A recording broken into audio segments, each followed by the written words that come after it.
Hi everyone, this is Chrissy. I didn't get a chance to tell you how to start a blog when I promised, so I'm catching up with my live broadcast today. So I'm going to talk about how to start a blog. First thing that you need to do is you need to select a niche or niche, however you say it. This means you need to pick a topic for your blog. So what are you going to talk about within your blog? You can think about what are some things that you like. So for example, I like to cook, so I might start a blog about cooking. I like to make websites, so I could start a blog about making websites. You want it to be something that you're interested in so that you don't get tired of writing about it. Another thing you can think of for your topic would be, what are some of your skills or areas of expertise? Expert to write about something, but you should have at least some knowledge of the subject. So it's good to use your area of expertise as a tool for selecting the topics that you want to blog about. You also want to think about, who do you want to read your blog? If your topic is too narrow, or then you may not have an audience. So you want to think about who you want your audience to be for your blog. And then the other thing you want to think about is what sells. If you're in the blogging business to make money, or if you're going into the blogging business to make money, you want to think about what's going to sell your blog. Excuse me. So you want to make sure that it's something that will bring you income. That's a little harder to do, but something to think about.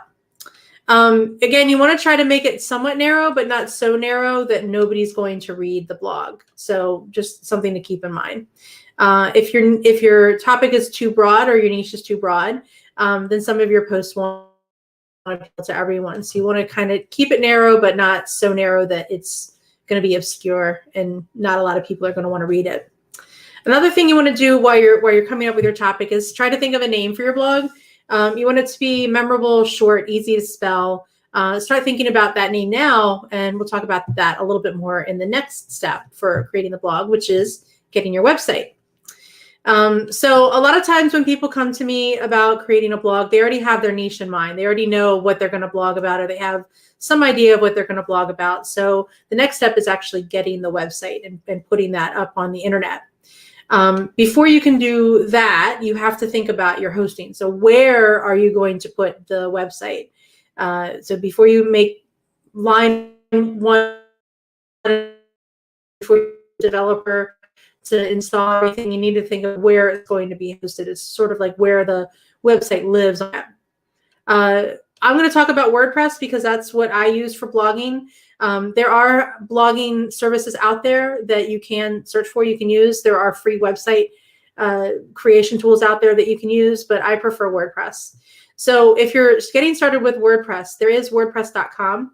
It's free. You can upgrade to a higher level account. If you're going to be monetizing your blog, then you can't use the free account to do that. So you will have to update or upgrade to a paid account for monetization of your blog. If you're going to be putting ads or anything like that, you can't use the free one. If you want to just self-host, which I typically, if you're going to be doing this for business, I do like to self-host. We usually host at WP Engine or Flywheel. Those are our two favorite hosting providers for WordPress websites. There are other hosting providers out there, but for the level of service that you get and the quality of the service that you get and the quality of the hosting that you get, we really like WP Engine and Flywheel. So once you pick out your host, and you need to think about things like, what's your budget? How much traffic do you expect? How much support do you want, or how much support do you need? Those are all factors to think about your hosting. So just something to keep in mind.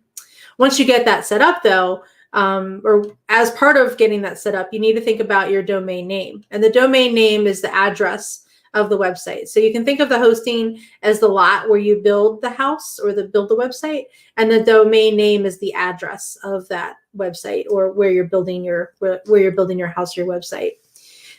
You want the domain name to be relatively short, simple if possible. So for example, I started a camping blog called How I Camp, and the URL, the domain name is howicamp.com. Pretty simple, pretty straightforward. I haven't really posted much on that blog yet. It's just getting started, but it's right now it's a placeholder. So just something, if that domain name wasn't available, then I may have changed the name of the blog. I wanted something short, memorable, easy to use for people that are going to my website. You can register your domain name a lot of different places. We have a lot registered at GoDaddy. There's also Namecheap. There's register.com. I think domain.com. I can't even think of some of them off the top of my head, but there are a lot of places that you can register. I believe even Google has a domain registrar now. I think it's google.sites or something like that. Once you get the hosting and the domain name, then typically what we're doing is we're setting up WordPress. Each of the hosting providers is doing something a little bit different with that, but work with your hosting provider about that, or work with your developer if you're working with one, and they can help you get started. So the next step after you've picked a niche, you've gotten your hosting set up, you've gotten your website set up, you need to pick some post ideas. Now I'm going to post a link to my 14-day blogging challenge, because there's a free guide that you can download that's included with that. That's going to give you 21 post ideas.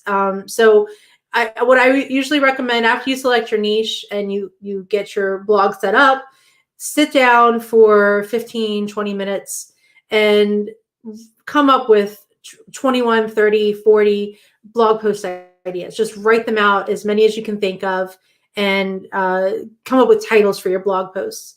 That way you're not scrambling whenever you're trying to write your blog post for an idea. You have a whole bunch that you can choose from, and they're all there for you. This does take a little bit of work. I'm not going to lie, it does take a little bit of effort to come up with those blog posts. So just come up with them in advance, and you're not scrambling later on. And I'll post a link to the 14-day blogging challenge. It's in the quick start guide. So the last step is actually writing the posts. So for that, you do have to write. You're not going to get away from that. You have to write. I try to write during the blogging challenge. I write 1 to 3 posts per day for 14 days. Now, I don't have to post those every day. I can post them every week. So I could post 1 blog post on week 1, 1 blog post on week 2, 1 blog post on week 3. I've got 14 blog posts, so I can write I can post a blog post every week for 14 weeks. Or if you don't want to post this frequently, you could have each of those blog posts get published every month. So if you spend 14 days in the 14-day blogging challenge, you'll have an entire year's worth of blog posts after that. I try to post once a week. I have a number of blogs, so I try to rotate it around. I am trying to get better about posting once a week on more of my blogs. If you look at some, you'll see that some of them have older content, just because I haven't had a chance to get to that blog recently. I'm working on that. And that's part of why I'm doing the 14-day blogging challenge, so I can work up some more content for some of those blogs that have been languishing because I haven't gotten to them yet.